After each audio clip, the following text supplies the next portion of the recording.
Hello and welcome to Afternoons with Ashley. I am really excited about today's show because we all love pets, right? I mean, regardless of what kind of pet may be your favorite, they're all super fun and they become like family.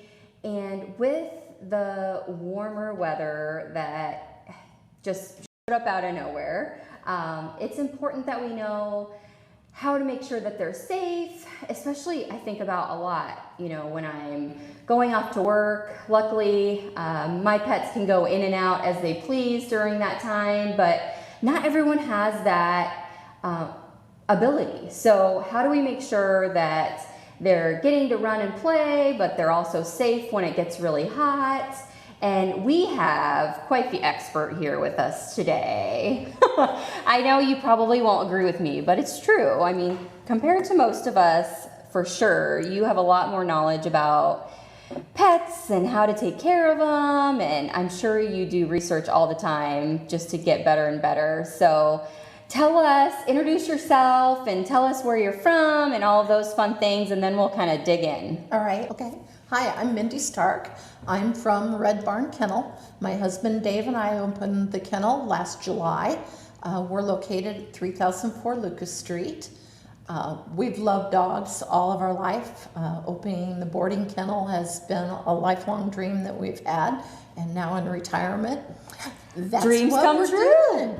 So we're going to talk a little bit today about awareness, the heat, how to establish relationships with our vets and take care of our babies. Mm-hmm. Yes. I think it's very important that we realize that when we adopt a pet, we are taking on a huge responsibility, much like children.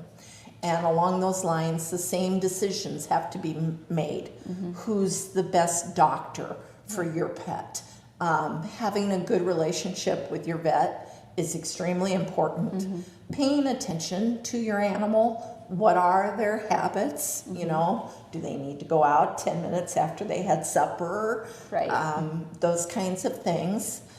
And not only having your regular vet who you go to for your annual shots and all of that, one of the other important things to consider is a 24-hour emergency vet. With COVID, neither one of the vets here in town were taking emergency calls.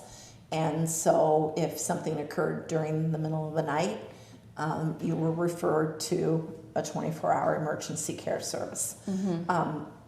We have used both the one in Bettendorf, which is Animal Emergency Center of the Quad Cities, a very excellent clinic. And then just recently we have used Bright Eyes and Bushy Tails in Iowa City. Oh, okay. And they were phenomenal. Yeah, unfortunately, it would have been 2 summers ago now. She's gonna be 17, little Chorky. She's like really hanging in there with us, just as my baby. And we had a little health scare, and it wasn't during work hours, and I was caught off guard that I couldn't just call and there wasn't an emergency number. And so knowing that about your vet, super important, like to ask that question, can I call you if it's after hours? Are you going to help me? If not, who do you recommend? Or to take some of these recommendations. We went up to Bettendorf, but we were in panic, and I was just like looking for who do I go to?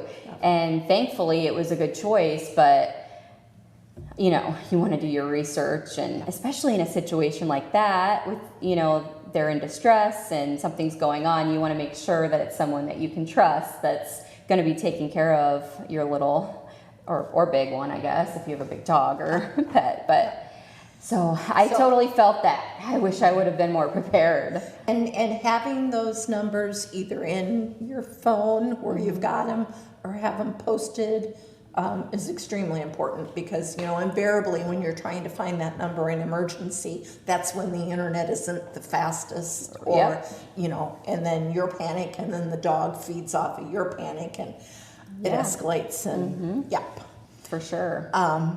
So it is getting hot out, and A lot of us have been home all the time, so we've been taking lots of walks with our dogs, which is good for us because we're getting outside, good for our animals because we're bonding and they're getting outside.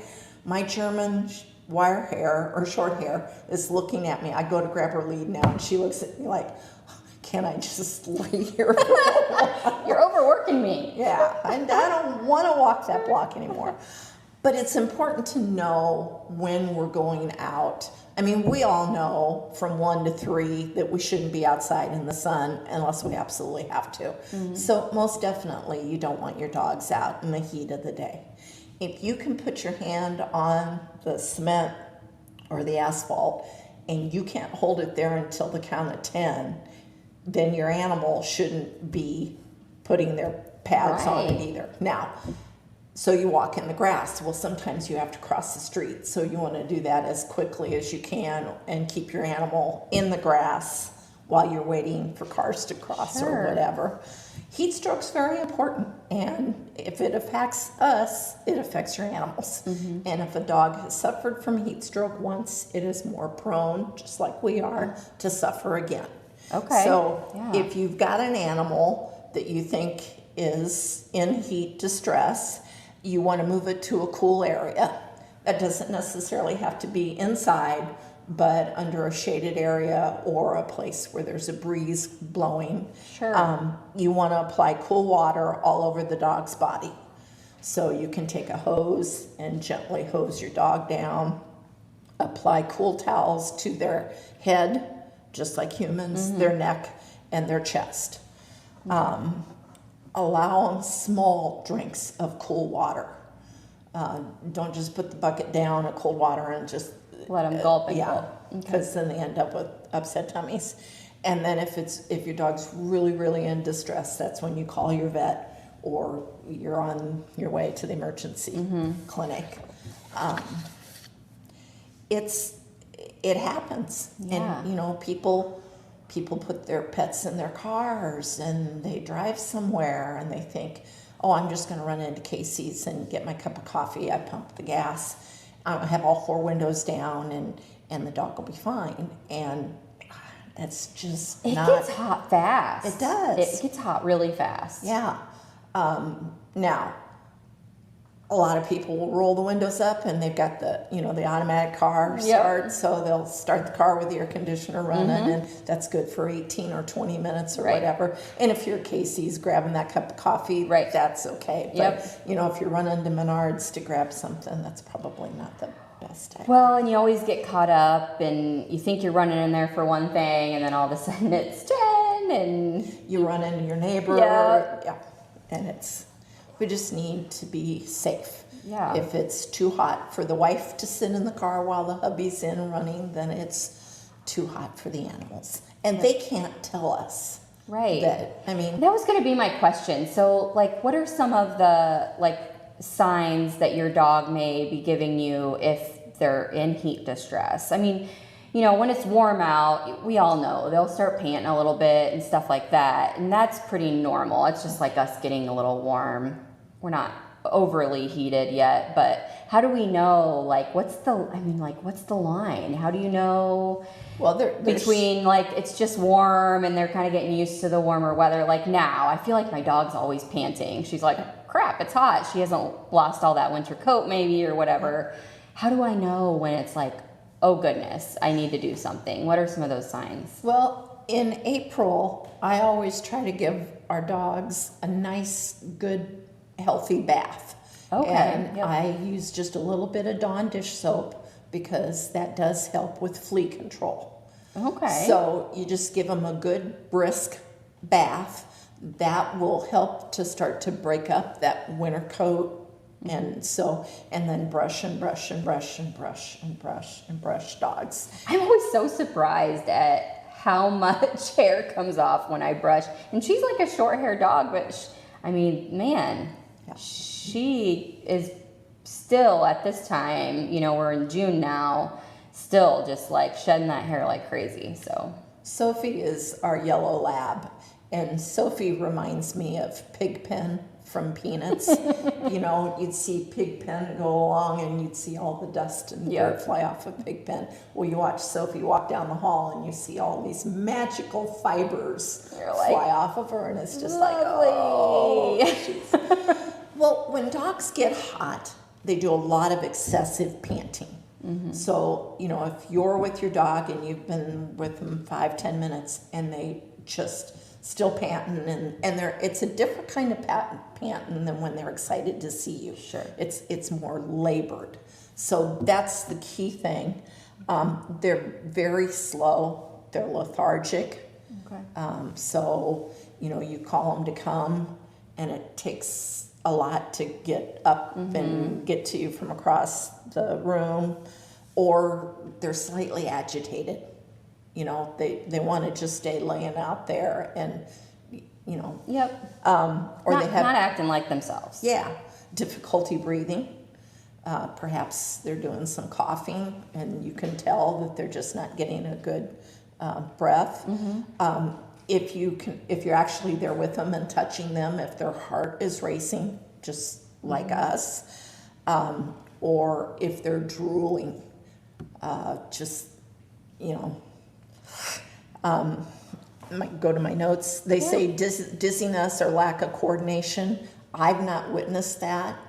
So, but if you check their gums, I always am checking my dog's gums, looking at their teeth, and just the color of the dog's gums when you depress them can give you indications of whether they're anemic, what their blood flow is like, and then the coloring lets you know how much oxygen they're actually getting. Yeah.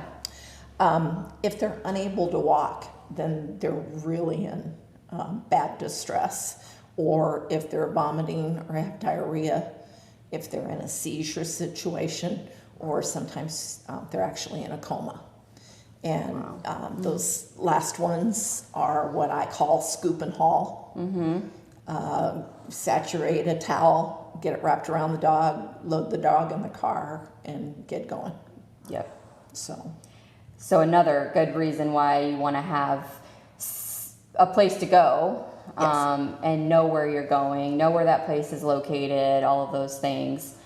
But all of those examples, you need to know your dog on a regular basis. So paying attention just every day to how they're behaving. And I always think about, like, as Bella, my dog, as she gets older and older, so many things change.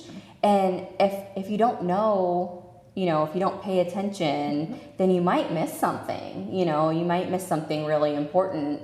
Just like in this situation, I mean, you could have a puppy that could be in heat distress. And so making sure that you're paying attention just to their everyday behaviors, I'm assuming, is really important. Yeah.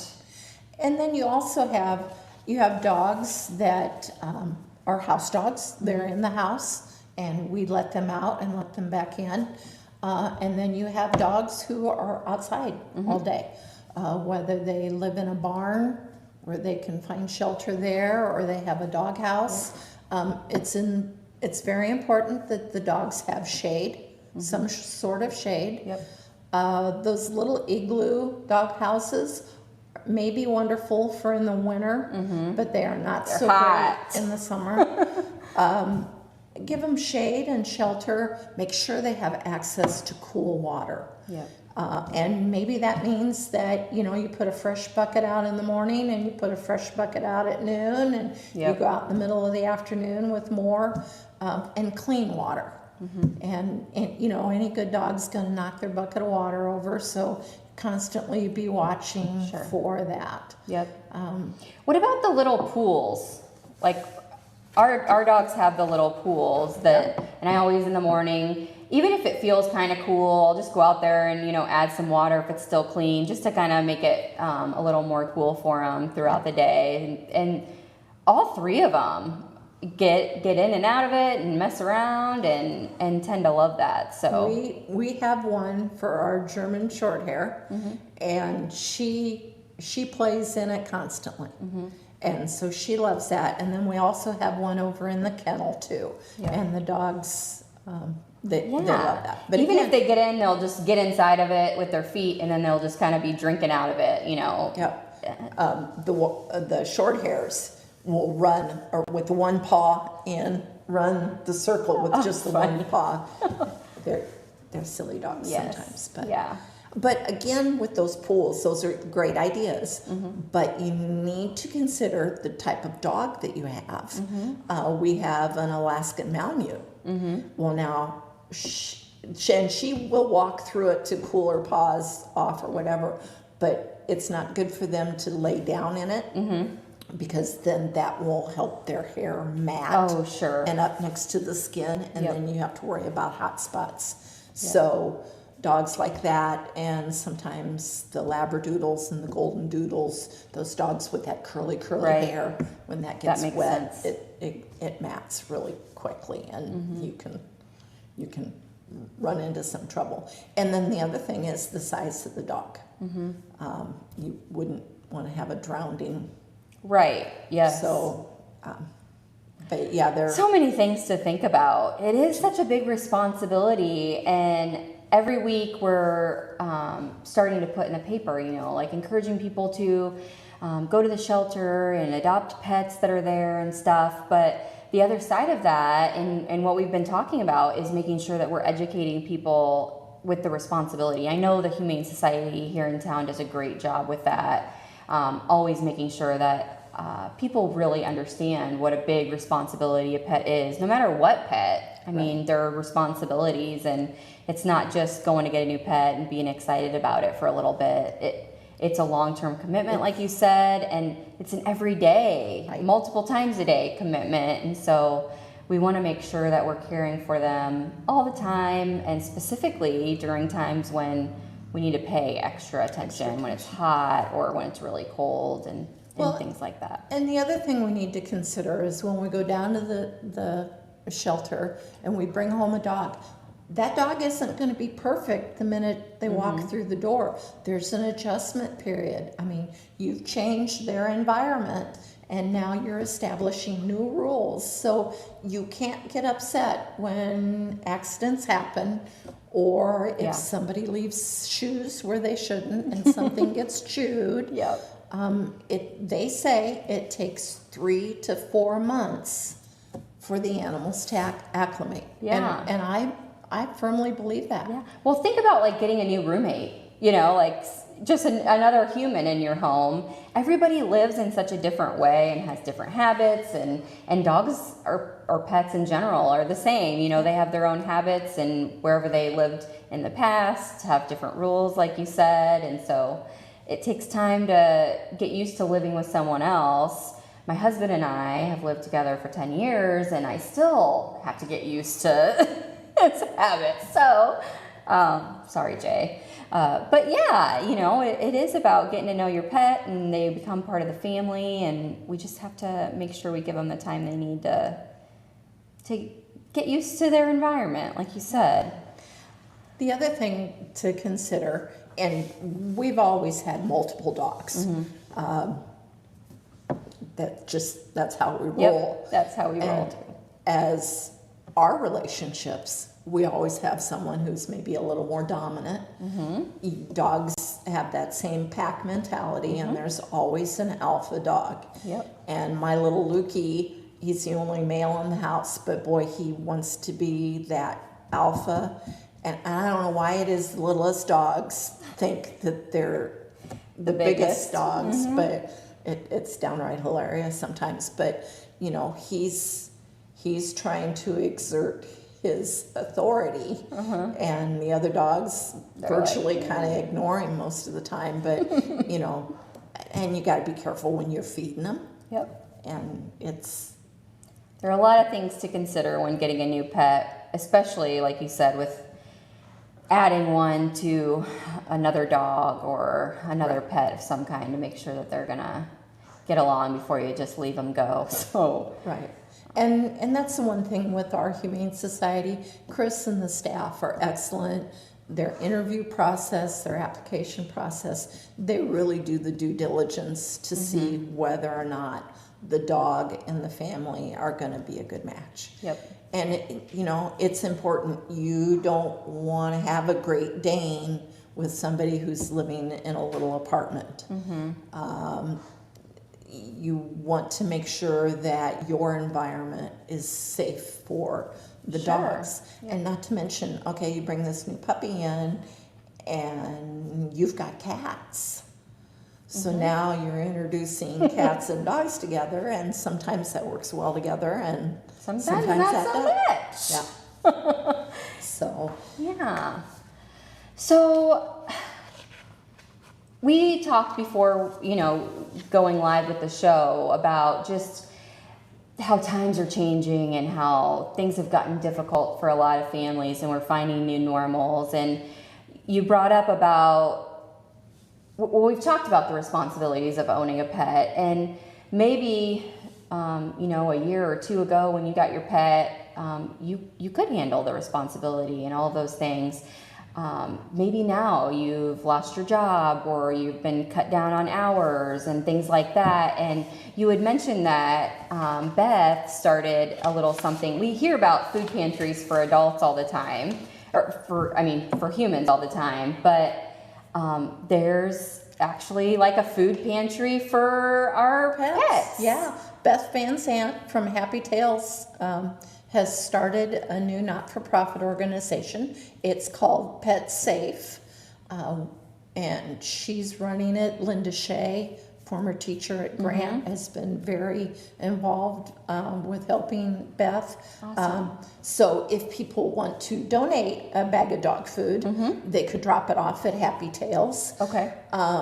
And I don't have the schedule, but when they distribute the food, it's through, or they're located at First Presbyterian Church. Okay. And so...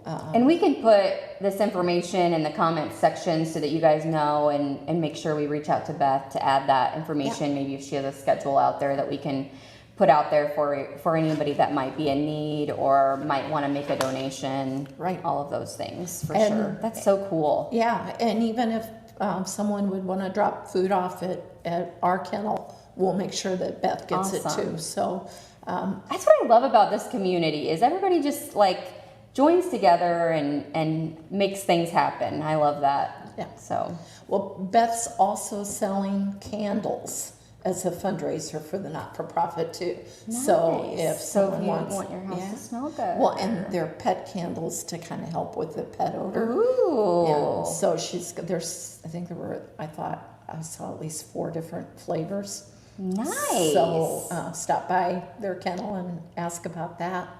That's awesome. So let's talk about the kennel for just a second. Okay. What's the past few months look like for you guys? I know it's been kind of crazy. Yeah. We were booked solid for spring break. Yeah. I had a call list in case of cancellations that I told people that I would contact them.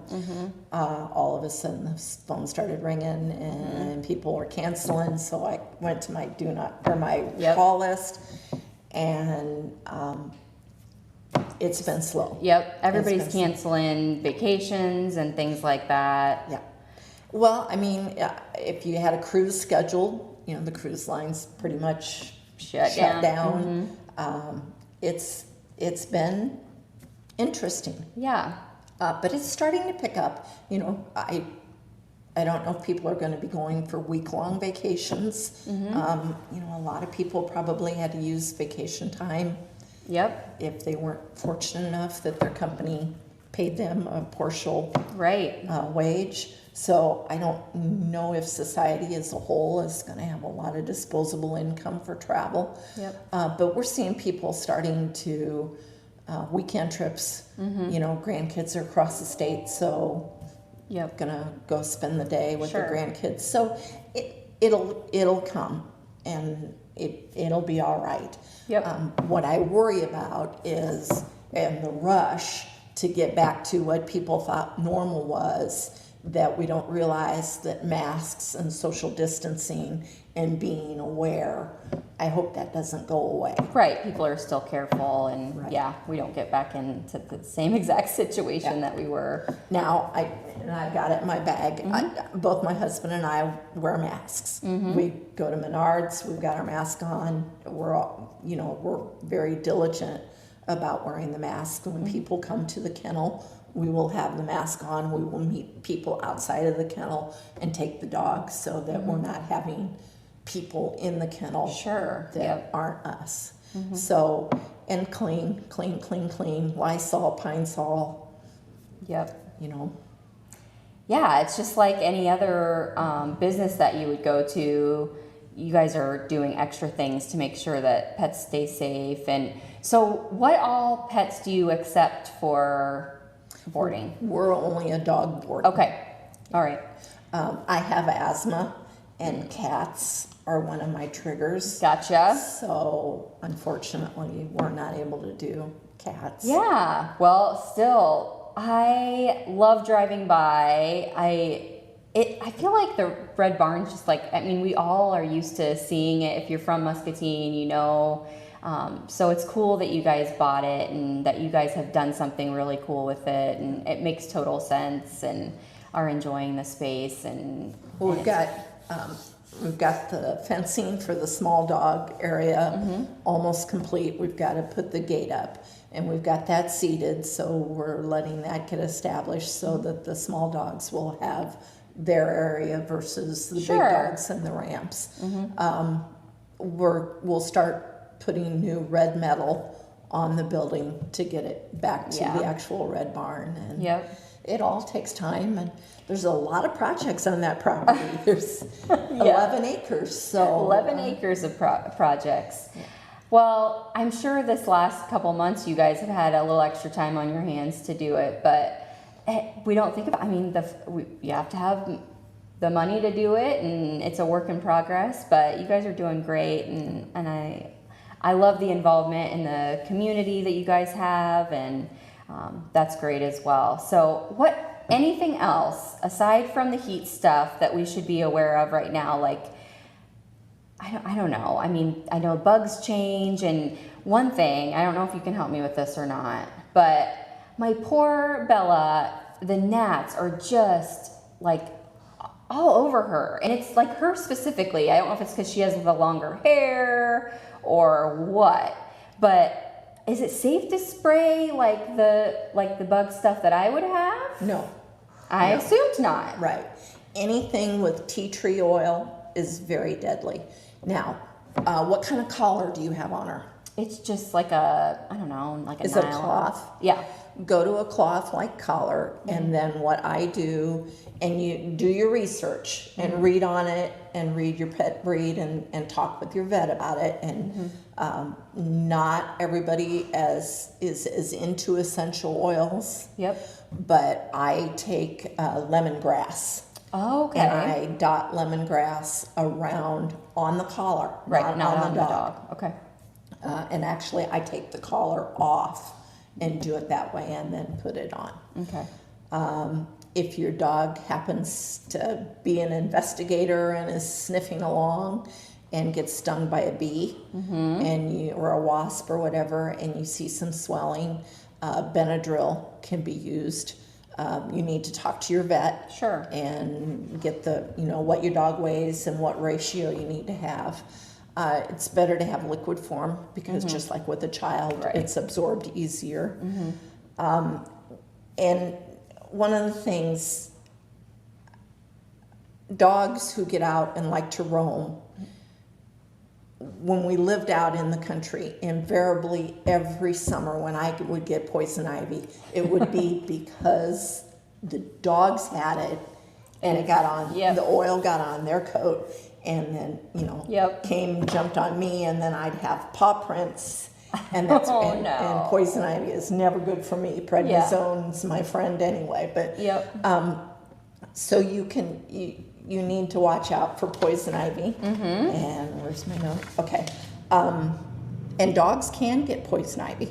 Usually it's with, they've got an autoimmune issue, Okay. but they can get poison ivy and their rash underneath on their belly and stuff. So if they're explorers. Yeah. What I would do is I would get a new travel packet of wet wipes. Okay. And I'd open it up and I would put rubbing alcohol in it, and then I'd close it back up. When the dogs, if we were out walking and I thought I saw them anywhere near leaves of 3, I would wipe them down with the wet wipe. And then as soon as we got home in the bathroom, they'd go. Now, there is Technu, which is a product that humans can use, and that can be used to wipe down a dog as well. But then you want to follow up with a pet shampoo and a water bath and make sure the dogs aren't licking their paws. Yeah. And then the other thing that's coming, actually it's been here a couple summers, and I see it out in the ditches. It's called wild parsnip, and it's a very, very poisonous plant.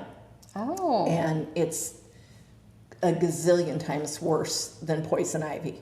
Okay. It's almost like a burn, and the blisters on it are, it can be deadly for humans, and dogs can get it as well. Now, if you know what Queen's Anne lace looks like in the wild, this has very similar characteristics, only it's a yellow head. Okay. And So it might look pretty. it might look pretty, but stay very away from it. Yeah. But it's spreading across the country, and it is nasty. So if you do happen to see it, and you've got the right kind of lawn equipment, that you can reach out and get it, you want to get it knocked down before that flower head comes up, because once it flowers out and it seeds out, Then and the wind kicks up, that's where the seed spreads, and it's nasty. There's a couple different, and maybe you can put some we of can that put some there links too. in for more information on that too. Yeah, I didn't know anything about that. Yeah. So. Now the lilies are blooming. People with daylilies, and you know, they planted them in their ditches or have them in their flower gardens. Lilies are very poisonous for cats and dogs. Oh. Yeah, not good. Not good at all. Is it if they ingest it, or if they even would go over? No, if they would eat it or nibble on it, then it can be deadly as well. Wow, so many things to know. Well, and you know, as we're planning our gardens and doing our landscaping and stuff, again, They look pretty, but might not be Yep. safe. Yep. Sensory gardens. I mean, if we're playing in the dirt, we like to have. They say that catnip, chamomile, clary sage, if you've got an herb garden, lavender, lemon balm, marigolds, mint, rosemary, thyme, violets, yarrow. Those are flowers and herbs that are safe for pets. Because they go looking, like if they have a tummy ache or something, you'll see them like go looking and maybe, eating some grass or... And they eat the grass because that then makes them throw up. But you don't want them to nibble on the wrong thing, and it becomes an even bigger issue than just a tummy ache, so... Right. Okay. Wow, so much information. I feel like we should have you on a regular basis just to talk about different stuff, because we could go on and on all day about different things to watch out for, and as the seasons change, things to look out for. But I hope you all will take advantage of Beth's program. I mean, wow, that's pretty cool. And she's taking cat and dog food. Okay. So it's not just for the dogs. You can make a donation if you have the ability to do so, or if you're in need of a little bit of help, even if it's just this time, maybe just these couple weeks are tough to, don't let, those pets go hungry either. There's help out there, even locally now. So awesome job with that. We'll make sure to put information about all those things in the comments section of today's show, and I think just continuing to educate people on pets and making sure that we get those pets adopted, but they're with the right families. And just like anything, it's like finding the right fit for you and making sure that you have the time available and the resources to be a good pet owner. And one more little itty bitty thing I want to talk about. Fireworks are starting off already. oh yeah, And for the majority, dogs and little babies and veterans and even humans don't like the loud banging. If you know your dog is sensitive to that, talk to your vet about getting some calming medication. sure. Lavender, if you diffuse lavender, that's good. Start playing some background music Okay. that can find ways to soothe your dog. If you're outside with your dog, make sure your yard, if it's a fenced-in yard, that there aren't any holes what they're digging under, because with all these loud booms and stuff, the dogs are frightened. They're looking to run and hide. Yep. And if there's a weak spot They'll in your find area, they'll find it. If you're walking your dog, walk with a harness. Spend some money, buy a harness, walk your dog with a harness instead of a collar. Yep. That way it's a little more difficult. Now, they can skinny out of a harness, Sure. but at least you can a get little- down and it's a little more difficult. Yep. But Yeah. they're already going off, and Scares some of our pets. yeah, Yeah. a lot of our pets. Most of them. Yeah. And I mean, And if it's not coming from, your own yard or your own celebration, when it's not expected, it kind of can throw us even. So, just being prepared for that is definitely a good thing, for sure. Yeah, so many things to think about. Do your research and ask questions, and I learned stuff today. I hope all of you guys learned stuff today. Thank you so much for coming welcome. in. I hope that you'll come back and... I'd love to. Maybe next time we can make some doggy treats. Yes, I want to make doggy treats. Let's do it. We're going to make doggy treats. It's going to be so fun. All right. Well, thank you for coming. Thank you guys for watching. I really hope you enjoyed the show and learned some things right along with me. If you have questions, put them in the comments and we'll get them over to Mindy, or we'll find some answers for you. And maybe it's something we can even cover on the next show that we do together. So doggy treats coming soon. I will see you all very, very soon. Thank you for tuning in. And remember, until we see each other again, that kindness is free. So spread that stuff wherever you go. Have a great one.